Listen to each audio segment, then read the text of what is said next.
All right, on today's 30-minute mechanic, I am armed with information this time.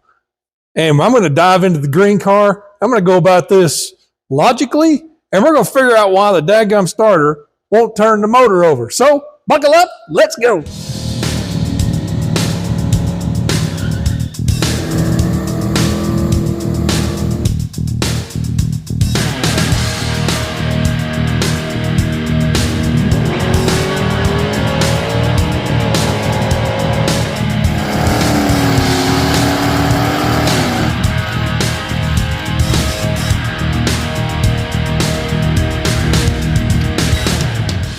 Okay, if you watched the last video, you saw me messing around the trunk back here, and let me hit the light. Messing with this box, this big black box. Well, this doesn't have anything to do with anti-theft. This box is the keyless entry and stuff box. So it's not the module, and there's a reason why the wire colors don't match, because it's not what I was looking for. These aren't the modules you're looking for. I believe this car had, if this car had the anti-theft module, I don't know if you can read that, it would be right here where it says anti-theft. So the other module would slip right in there and plug in. We don't have that in this car. So that's why all the wires were not matching up. The colors weren't matching. Couldn't figure a thing out. I was just chasing my tail and spinning my wheels yesterday.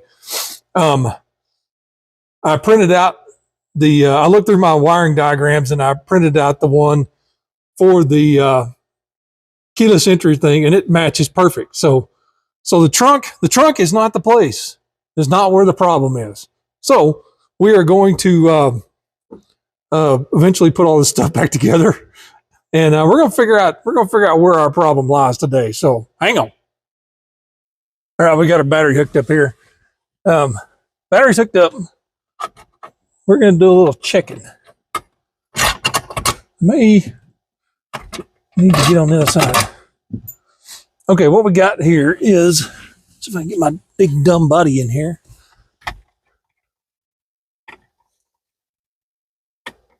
Get this unscrewed. Put that screw back in there so I don't lose it. All right, we've got our B&M shifter here. We got these white wires that go to a micro switch in here, right there. And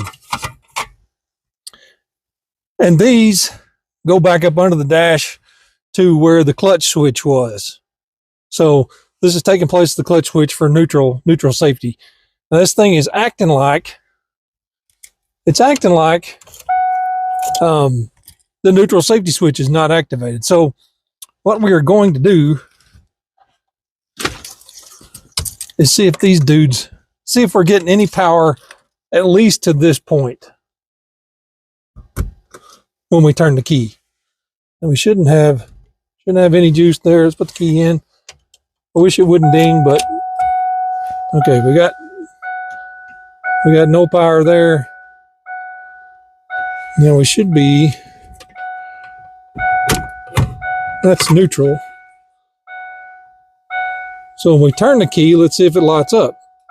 Okay. Okay, so we got power. We got power from the key to here, so that's good. Let's check the other side just to be, okay.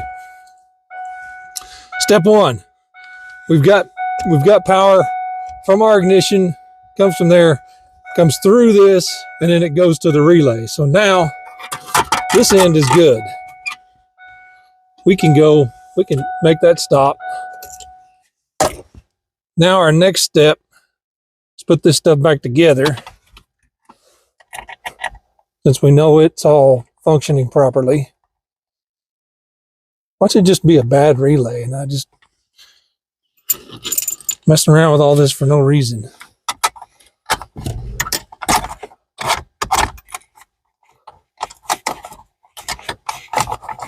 Come on. What's going on here? There it goes. I really like these B&M shifters. I know I've said that before, but man, they're butter. They're really good. I like them a lot. All right, our next link in the chain here is our starter solenoid. So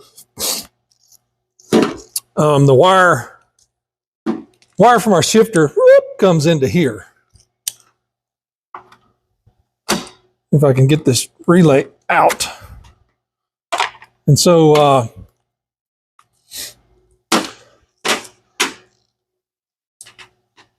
when, see, that side's hot. That's the side that should activate. Either side of this is off. I don't know which side of this relay gets energized. Well, I don't have my meter out here, but I'm going to jump in. I'm going to turn the key, and if that lights up, okay, we've got power to here. But I may have to check either side because I don't know which side right off the top of my head is the one that actually gets power. My head out here where I can see. Okay, yep, nothing on that one.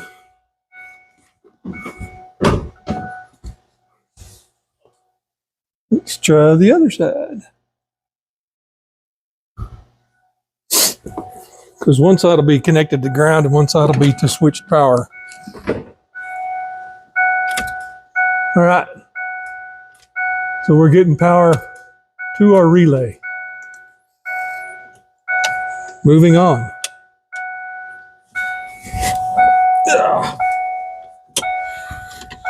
Stop beeping.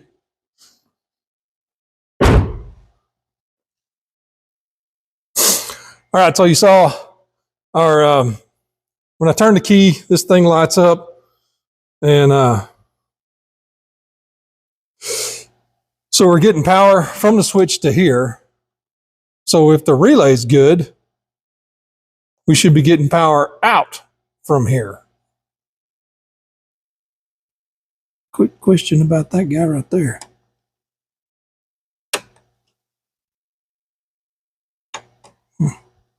One's got juice.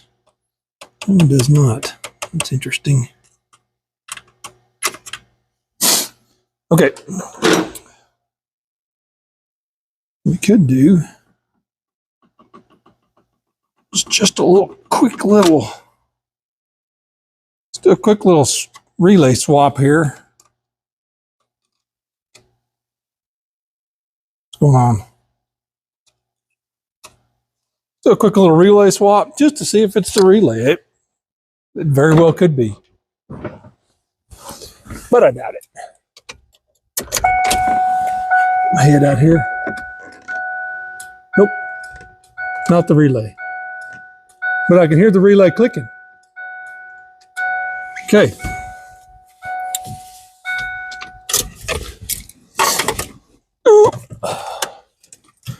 Multimeter time.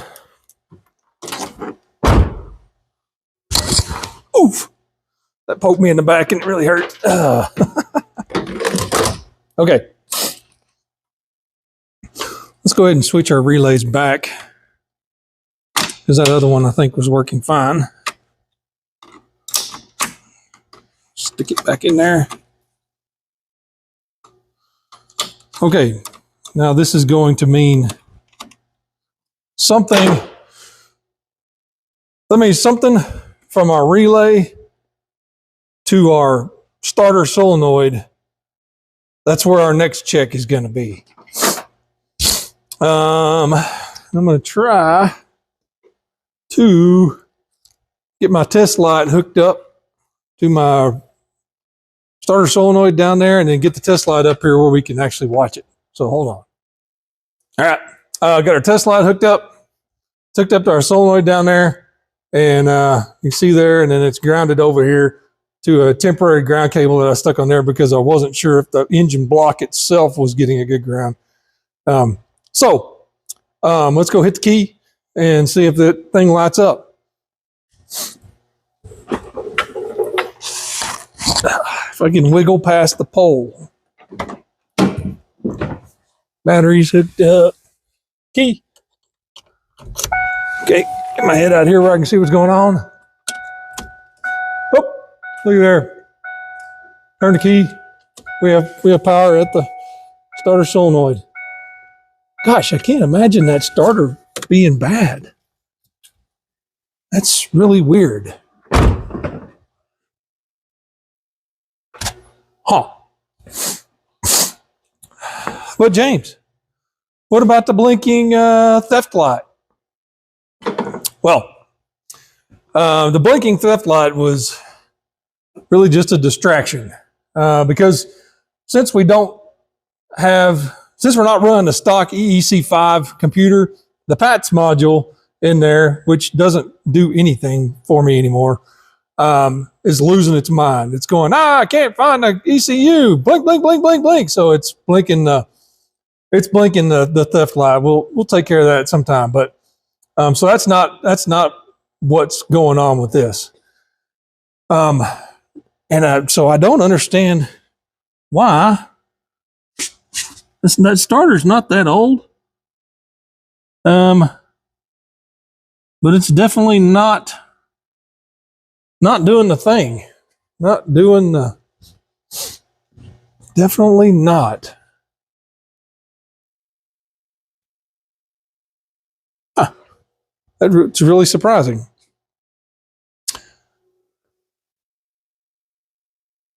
So we've got, okay, to recap, key works, neutral safety switch works, relay works, power to the solenoid, solenoid's not solenoiding. So it's not kicking in and activating our starter. I don't know why. Maybe we'll figure that out next. All right, you're literally not going to believe this. But you're going to have to, because I'm going to show it to you. Key in.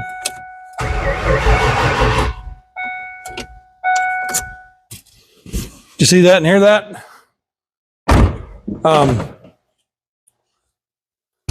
I fixed it, sorta.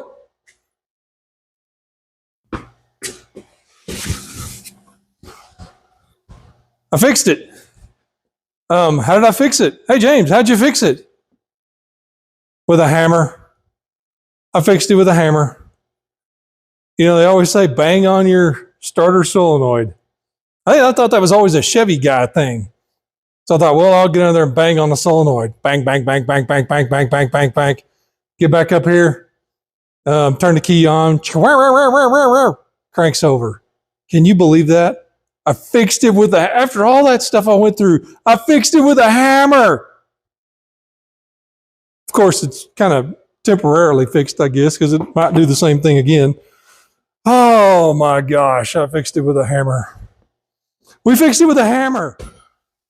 Fixed it with a hammer. All right, what we're going to do now is kind of pick up and check one little thing. And that's the whole reason we've done all this stuff. Communication settings. I guess I should put my key in. Turn my key on. Settings. Got to connect my mega squirt here. Detect my port. Searching for known devices. Searching, searching, searching. Hey, there's one. Accept. Accept. And then it reads the controller settings and connects up. Now what we're going to do is we're going to jump over here to Diagnostics and high-speed loggers. Tooth logger. And start our tooth logger, and we're going to turn this thing and see if we get any teeth. We do. That is good. Fantastic. We've got our crank sensor fixed. Woohoo! All right. I fixed it with a hammer. I can't believe after all that wrangling around, digging in the trunk, looking for wires, printing out wiring diagrams, do this, do the hokey pokey, jump up and down, scratch your elbow 2 times, turn around outside the car, turn the key on, turn the key off. It turned out to be the starter solenoid, and all I had to do was tap on it with a hammer. That starter's not all that old, so I'm really kind of surprised it did that, but whatever. At least we know what the problem is. The motor turns over, and as you saw, we've got signal we got crankshaft position sensor signal at our Mega Squirt now. So that darn thing is really close to firing off and running. Now, you'll notice I've got my steering shaft parts for this car. They finally came in. They shipped them DHL. DHL is terrible. Do not ship anything DHL. It takes forever to get anywhere because they do their little smart whatever. And so DHL sends it to a post office that's 900 miles from where I'm at. And then the post office has to deliver. It's ridiculous. Just use FedEx, just use UPS, just use USPS, but don't use the smart thingy. It's not smart. It takes forever. But anyways, finally got the darn parts. So we can finish our steering shaft on this car and we'll never have to worry about it ever again. One complaint I have about the internet, it's full of garbage information. And sometimes there's not much information. Like trying to research the anti-theft stuff on these cars was beyond frustrating because there is not much information out there, and what is out there is terrible. I mean, nothing was good about it. I mean, you try to look up what the anti-theft module looks like, and you get pictures of all kinds of things. Actually, the thing in this car is not an anti-theft module. It's the keyless entry model. The anti-theft mounts on the other side. But if you Google anti-theft module, it brings up pictures of that thing. So that just adds to the confusion. Just garbage information on the internet. So be aware of that. Yeah, I guess that does it for 30-Minute Mechanic today. Man, we had some great success today. Yesterday was Frustrationville, big time. So it's nice to follow up a frustrating day with a good day of success. So make sure you hit the description, check out my friends' channels, and if you have any suggestions for other channels to add, hit me up. I might add them to my list too. But for now, like, subscribe, ring the bell, tell your friends. We'll see you next time. Bye.